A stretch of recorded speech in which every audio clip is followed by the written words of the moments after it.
Bonsoir à tous, bienvenue sur Mon Quotidien TV, bienvenue dans notre émission qui donne la parole à ceux que vous ne voyez pas beaucoup ailleurs mais qui mériteraient d'être plus écoutés. Aujourd'hui, nous donnons la parole à quelqu'un qui remplit bien cette définition, la définition d'être utile au quotidien. Bonjour Christophe Axel. Bonjour. Bonjour, bienvenue dans notre émission. Vous êtes chef d'entreprise, vous êtes expert sur la question des aidants familiaux. Qu'est-ce que ça veut dire ? Oui, alors les aidants familiaux, ce sont les personnes qui accompagnent un proche dans la maladie, le handicap ou le grand âge. Et je les accompagne dans ce parcours d'accompagnement. Alors on va voir tout ça en détail. Quand je dis chef d'entreprise, je mets un S à entreprise. Vous m'avez parlé quelques minutes avant l'émission, vous gérez plusieurs entités. Quelle est votre activité principale et comment vous en sortez avec toutes ces entités ? Alors, j'ai un cabinet qui s'appelle le cabinet CAEC, qui est un cabinet spécialisé dans la mise en place et le suivi qualité des prestations à domicile. Et pour compléter ce dispositif, toujours dans l'accompagnement des aidants, j'ai créé une conciergerie qui regroupe plusieurs partenaires spécialisés dans différents domaines qui sont mobilisables très rapidement pour apporter des solutions concrètes aux familles. Alors, on va le voir aussi, vous avez également créé en 2012 le pôle SAP qui se trouve pas loin d'ici, à Torcy, en Seine-et-Marne. SAP, ça veut dire Service d'aide à la personne. Alors non, excusez-moi, c'est soutien à la personne. Soutien à la personne. Voilà. Alors ça, c'est une association.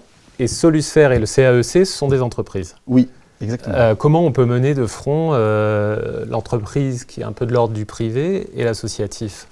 Alors, au départ, j'ai créé l'association Pôle SAP, où donc j'ai aidé des familles, j'ai créé des projets au niveau associatif, et très rapidement, on a accompagné des familles, on a reçu des demandes un peu plurielles, un petit peu variées. Et en 2018, j'ai changé d'orientation, j'ai recalibré un petit peu mes activités, parce que sur l'association, on retrouvait beaucoup de choses, et à la fin, beaucoup de gens me disaient qu'on se perdait, Christophe, on ne savait plus où tu étais, il y avait trop d'activités. Et du coup, j'ai scindé ces activités pour plus de clarté, et qui correspond plus à mon mode de fonctionnement. Alors on va revenir à ce début en 2012, le pôle SAP, donc le soutien à la personne. D'habitude par aide à la personne on entend ménage, repas, courses. Qu'est-ce qu'elle a de différent cette association qui existe toujours ? Exactement. Vous m'avez dit que vous avez un peu passé la main, mais vous l'avez créée, c'est votre bébé. Oui. Quel est le fondement, le but de cette association ? Alors le but de cette association, c'est avant tout créer du lien. Mais prendre des chemins un petit peu détournés, parce qu'effectivement, quand on parle de l'aidance, on peut avoir des sujets un peu compliqués pour les aidants. Et en fait, ce qu'on voulait, c'était leur proposer une autre vision des choses, basée sur plutôt les notions de plaisir, loisir, pouvoir continuer à faire, voilà, et respecter aussi les volontés de leurs proches, c'est-à-dire bien souvent, c'est le maintien à domicile. Mais comment on peut maintenir à domicile un proche qui est en difficulté quand nous-mêmes, on n'est pas des professionnels, avoir les bons gestes, les bons... Voilà. Alors, vous parlez de professionnels, il y a une espèce de relation, je me suis renseigné sur votre association, il y a une espèce de relation en triangle. Parce que, donc bien sûr, il y a les personnes dépendantes, il y a les aidants familiaux, donc qui sont les proches de ces personnes, il y a aussi les aidants professionnels. Alors, comment elle se crée, cette relation ? Alors, sur les aidants professionnels, donc surtout les auxiliaires de vie et les structures d'aide à domicile, l'objectif pour nous, ça a été aussi de leur donner la parole. Je me suis rapproché d'une association qui s'appelle APMD, donc c'est un collectif d'auxiliaires de vie. Et j'ai été écouter un petit peu comment elles vivaient le métier. Voilà. Et donc c'est toujours dans la stratégie de créer du lien, donc d'aller rencontrer les différents acteurs du métier, et puis vraiment s'approprier, je dirais, leur ressenti, pour pouvoir voir comment on pourrait se positionner pour une amélioration éventuellement de conditions de travail, toujours pour faciliter la prise en charge des aidants familiaux. Donc, vous avez en quelque sorte créé un club de rencontres, au sens noble du terme ? Alors disons c'est pas tout à fait un club de rencontres. L'idée, c'était vraiment de... Je vous provoque. Hein. Oui, je comprends. Mais il n'y a pas de problème. L'objectif, c'était de montrer aux aidants qu'on pouvait avoir différents sujet de conversation, et surtout qu'on puisse s'imprégner de ce que pouvait ressentir l'autre. Parce qu'effectivement, quand on est aidant, il y a aidant familial, on a notre proche, mais il y a aussi dans cette conjonction de maintien à domicile, il y a l'aidant familial qui doit composer avec l'aidant professionnel. Et bien souvent, ça peut être compliqué parce que l'un ne comprend pas l'autre. Et avec Pôle SAP, l'objectif, comme il n'y avait pas d'enjeux commerciaux, c'était justement de pouvoir réunir ces mondes et pouvoir échanger de façon totalement détendue. Et elles sont où les difficultés relationnelles entre les différents protagonistes de cette relation? Alors, les difficultés en particulier pour les aidants professionnels, c'est effectivement le statut du métier, qui n'est pas forcément valorisé à l'heure où on se parle. Pourtant, il est extrêmement précieux. Ils sont rémunérés par qui en général? Alors, vous avez plusieurs modèles. Vous avez soit des structures privées, donc qui sont employeurs de ces auxiliaires de vie. Vous avez des acteurs associatifs, qui sont aussi les employeurs des auxiliaires de vie.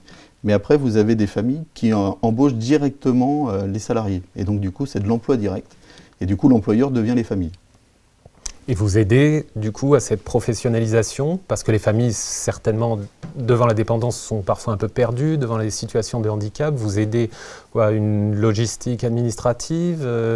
Comment vous agissez? Déjà, comment elle se passe, la rencontre avec les familles?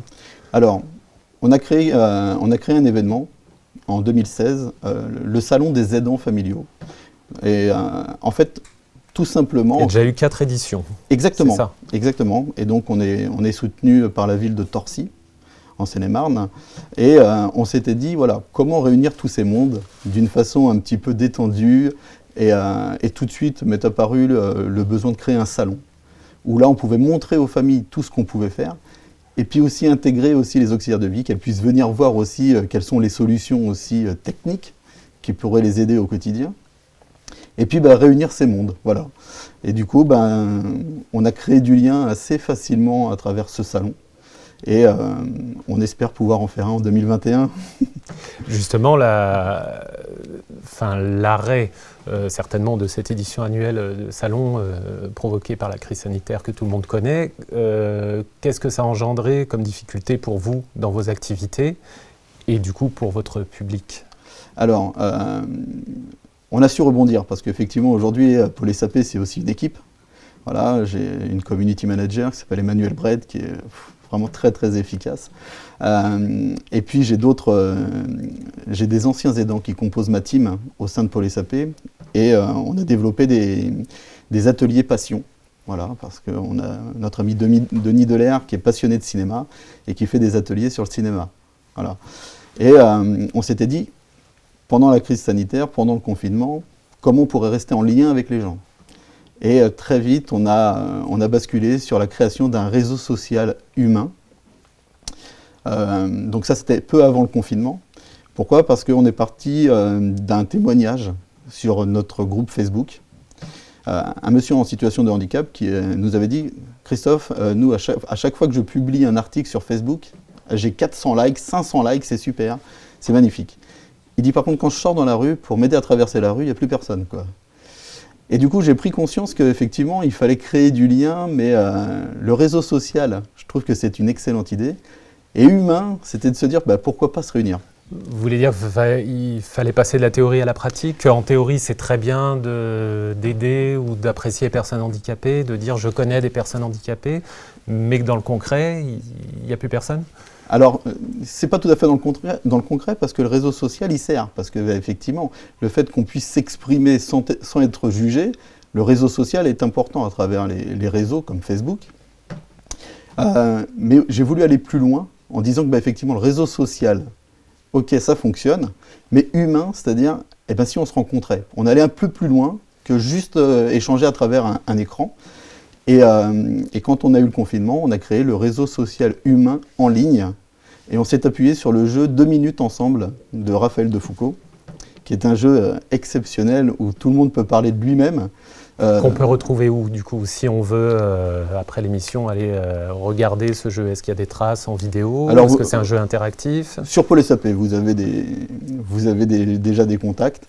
Et si vous avez besoin ou si vous souhaitez aller plus loin, me contactez. Voilà. Qui finance le Pôle SAP? C'est une association loi 1901? Oui, alors c'était un choix, on a sur des adhésions, voilà, ou des dons. Voilà, nous n'avons pas fait de demande de subvention, donc c'est des choses un peu plus compliquées pour notre petite association. Il y a Combien de donateurs en général? Est-ce que c'est des particuliers? Est-ce qu'il y a quand même Oui, alors ça des dépend. entreprises qui vous aident, des collectivités? Ça dépend. On a des fois des collectivités, on a des entreprises. C'est en fait dans l'accompagnement ou dans ce qu'ils ont retrouvé ou ce qui les a aidés à passer peut-être un cap ou de rencontrer des gens qui leur ont été utiles. Enfin voilà. Et on a eu des dons. Voilà. Un des plus gros dons qu'on ait pu avoir pour l'association, c'est 10 000 euros. Voilà. Et donc, effectivement, alors on ne va pas mettre le curseur en fonction de la somme, bien sûr, mais pour nous, c'est des choses importantes parce que c'est des témoignages. C'est 5 euros de don, c'est 5 euros. On se dit que voilà, la personne qui fait un don, elle va au-delà de son adhésion et elle se dit, voilà, j'ai participé à un effort collectif qui me plaît. Voilà. L'association va bientôt, à peu de choses près, avoir 10 ans. Vous avez toujours besoin de dons? Oui, bien sûr. Oui. On a toujours besoin de dons, mais on travaille beaucoup aussi en réseau. Et donc, du coup, on obtient des résultats par la bienveillance et par un réseau amical et professionnel. Donc, de l'associatif, on évolue vers l'entreprise. Donc, vous avez créé en 2018, vous m'avez dit, le CAEC. Ouais. Que veulent dire ces lettres CAEC? Oh, alors, je ne suis pas inventif. Hein. Alors, CA pour Christophe Axel et EC pour Expert Conseil.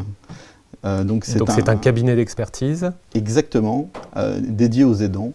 Et donc je suis spécialisé dans la mise en place et le suivi qualité des prestations à domicile. Qu'est-ce que ça a de différent et de supplémentaire par rapport à cette association? Est-ce que vous aidez les mêmes personnes? Alors, j'aide toujours les aidants familiaux, sauf qu'à travers Pôle SAP, les gens qui ont vu que je les aidais ou je les accompagnais d'une certaine façon, m'ont demandé à plusieurs reprises de me payer. Voilà. Et je ne voulais absolument pas avoir de relation commerciale avec mon association. Et une fois, je me suis arrêté, je leur ai posé la question très simple. Je leur ai demandé, pour un service, quel serait le service que vous seriez prêt à payer? Voilà, tout simplement.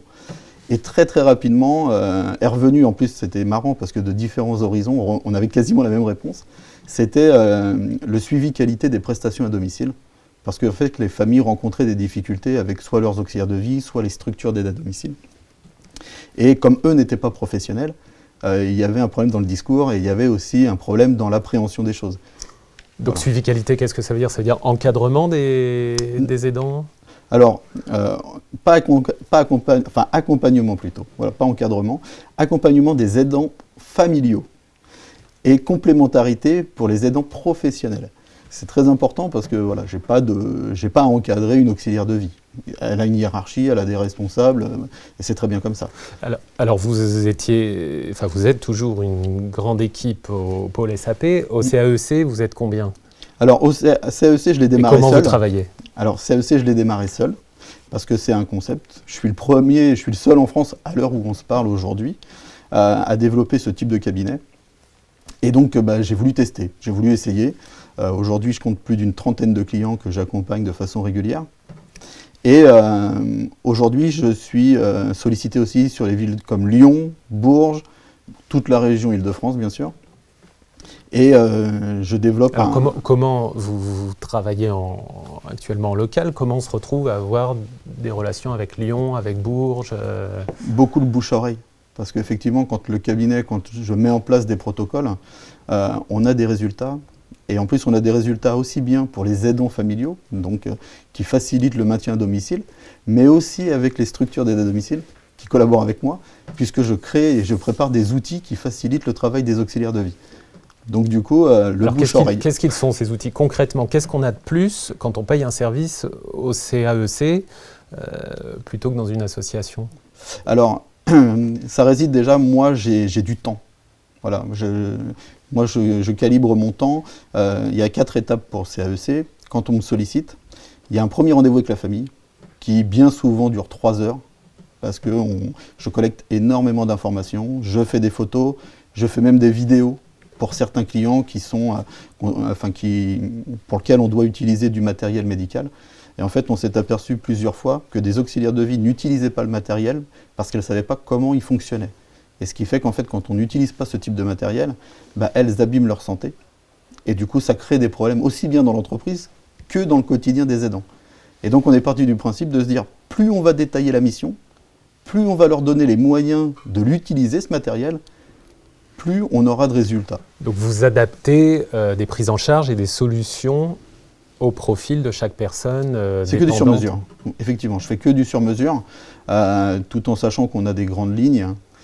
Mais aujourd'hui, chaque client du cabinet est un VIP parce que c'est du sur-mesure. On a une approche totalement différente parce que les familles sont différentes. Et donc du coup, elles sont attachées à certains détails que parfois la structure passe à côté parce que le temps, le timing est très chronométré. Et du coup, on peut passer à côté d'un petit élément très simple et faire capoter la mission à 6 mois parce que tout le monde prend sur lui jusqu'au jour où ça éclate, quoi. Et justement, comment se passent les rencontres avec les familles? L'approche doit être différente entre votre entreprise et votre démarche associative? Parce que j'imagine que tout le monde ne peut pas avoir accès à vos services. Alors, si tout le monde peut avoir accès à mes services, pour la simple et bonne raison, c'est que... Ça ne doit pas être donné. Une solution adaptée, une solution sur mesure. Le sur mesure, c'est jamais low cost. On est d'accord, l'amour d'un proche, vous mettez le curseur à quel prix? Vous voyez, c'est ça qui est important. C'est compliqué, mais l'amour d'un proche, quand on a peu de moyens, c'est... Vous savez, aujourd'hui, je vais vous dire un truc, c'est que j'accompagne des gens en situation de handicap qui ont une allocation de 900 € par mois et qui ont fait ce choix de solliciter mon cabinet. Ils ne l'ont pas fait pour dépenser tant d'argent, ils l'ont fait pour améliorer leur quotidien. Et leur quotidien, effectivement, quand vous avez besoin de quelqu'un pour une aide à la toilette, pour une aide au repas, pour sortir, et que ça ne se passe pas bien, c'est toute votre vie, en fait, qui se passe plus bien. Voyez. Et après, on est parti sur un tarif qui pouvait être, pas facilement, mais en tout cas abordable pour un grand nombre de personnes, et on a des facilités de paiement. L'objectif, c'est vraiment de pouvoir apporter une solution. Vous vous adaptez au budget de chaque famille ou tel service coûte tant? Comment Le prix d'un service. En fait, voilà, il y a un prix.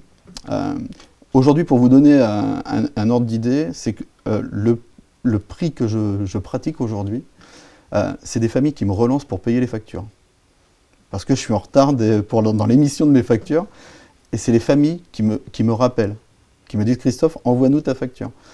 Aujourd'hui, pourquoi? Parce qu'en face, le service que moi j'apporte, c'est un service qui va bien au-delà de juste un conseil, une tape dans le dos. On est vraiment dans le concret, on est au quotidien, et puis il y a, je dirais, tout ce qu'on paye, et il y a tout le off que je propose, quoi. J'allais vous dire, le ressenti que j'ai, c'est que vous faites un vrai travail social qui, par définition, pour moi, s'oppose, au moins dans le vocabulaire, à cabinet d'expertise. Il y a une vraie antinomie. Tout ce que vous faites, on l'attend d'un service public et vous êtes un service privé. Alors la jonction, elle se fait où? Elle se fait comment? Alors c'est justement là où je ne suis pas le service public, je suis plutôt le service privé, au service des aidants familiaux. Aujourd'hui, eux, ils ont accès à une multitude de choses, une multitude de services publics, qui sollicitent d'ailleurs, puisque moi, on me sollicite qu'en dernier recours. Voilà, moi, je ne suis pas encore aujourd'hui la première option pour les aidants. Ils ont essayé plein de choses, ils voient que ça ne fonctionne pas, et après, par bouche à oreille, ils arrivent à moi. Et là, j'apporte le service qu'ils attendent, en fait. Donc ça veut dire que vous êtes une parade à tout ce que les services publics ne font pas? Alors, je ne dirais pas une parade, parce qu'on a besoin de tout le monde. Tout le monde a besoin d'exister. Vous êtes complémentaires? On est non seulement complémentaires, mais on a aussi cette force d'avoir le temps de pouvoir faire des choses. Aujourd'hui, dans les services publics, ils sont sollicités vraiment de façon très, très, très intense. Et alors que nous, on a ce recul, on a la possibilité d'être vraiment dans le cœur du besoin. Voilà. Alors, il y a également Solusphère, qui est une conciergerie, c'est aussi une entreprise. C'est une extension du CAEC? Alors, ce n'est pas une extension, c'est une complémentarité. Parce qu'effectivement, les aidants familiaux m'ont identifié pour les aider au niveau de l'aide humaine. Mais on s'est aperçu à leur contact et à leur écoute qu'ils avaient plusieurs besoins, mais en même temps. Et on s'est dit, effectivement, comment ils fonctionnaient aujourd'hui, ils hiérarchisent leurs besoins. Et effectivement, quand on accompagne un proche et qu'on met déjà un certain temps pour obtenir une première action et des premiers résultats, on s'imagine que derrière, il faut le multiplier par 3 ou 4 ou 5 parce que les autres besoins sont aussi importants. Et donc du coup, mon idée a été de créer une conciergerie où j'ai sélectionné des professionnels dans différents domaines qui sont capables et qui sont mobilisables en 24-48 heures auprès de ces familles pour leur apporter pas une solution, mais une multitude de solutions en fonction de leurs besoins. Voilà. Et à l'intérieur de ça, il y a le concept Hospitality Lodge. Qu'est-ce que c'est ? Oui. Hospitality Lodge, c'est des petites constructions. Voilà. On a voulu travailler sur un concept toujours en échangeant avec les familles, parce que les familles souhaitent conserver leurs proches le plus longtemps possible au domicile. Et ça, bien souvent, c'est dicté par le proche lui-même. Le proche, lui, veut rester chez lui au maximum. Et on est parti du principe qu'effectivement, garder un proche chez lui, ça peut être compliqué. Le prendre chez soi, ça peut être aussi compliqué, parce qu'être sous le même toit, ça peut créer des tensions, enfin des choses comme ça. Et j'ai décidé de travailler sur cette problématique avec un professionnel qui s'appelle Jean-Yves Prodel, qui est spécialisé dans la conception universelle, qui a eu des prix à l'international, aux États-Unis, en Allemagne, et qui a conceptualisé une salle de bain dans 4 mètres carrés.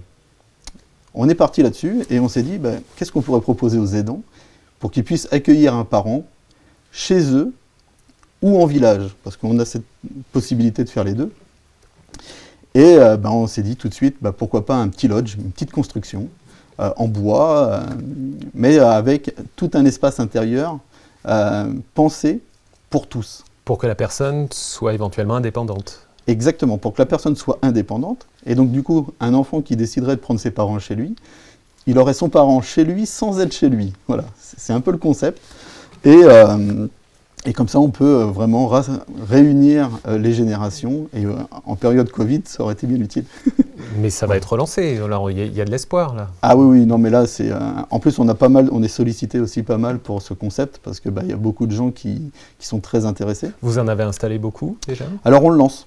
Voilà, c'est un projet qu'on lance parce qu'on l'a peaufiné.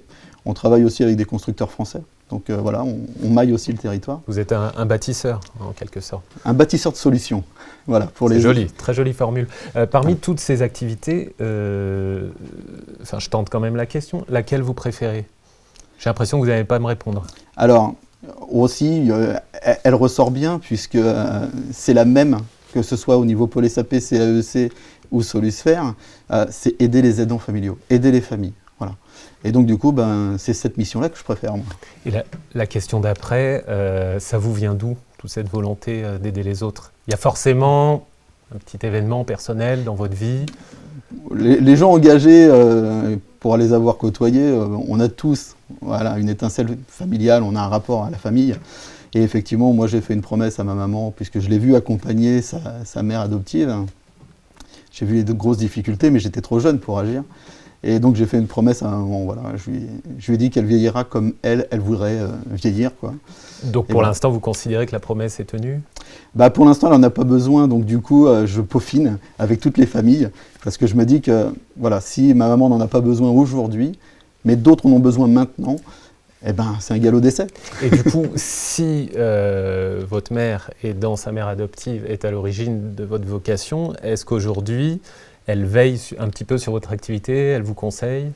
Alors, elle ne me conseille pas, elle m'accompagne beaucoup. Voilà, elle me soutient psychologiquement, puisque c'est quand même précieux, les conseils d'une maman. Et aussi, elle est présidente de mon association Pôle SAP, parce que c'était un poste que je voulais vraiment lui confier, parce que c'est surtout honorifique, bien sûr. Voilà.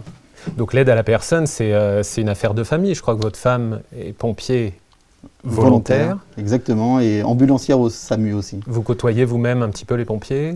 Oui, toujours avec le cabinet par contre CAEC, comment on crée du lien entre les auxiliaires de vie dans le cadre professionnel et les services de secours.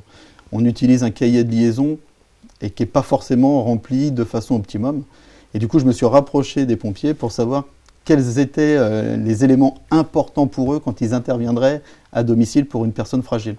Et donc du coup, on a travaillé là-dessus. Donc j'ai pris ces éléments-là, qu'aujourd'hui j'impose dans les différents cahiers de liaison auprès des familles que j'accompagne. Dans le cercle familial, il y a 3 enfants.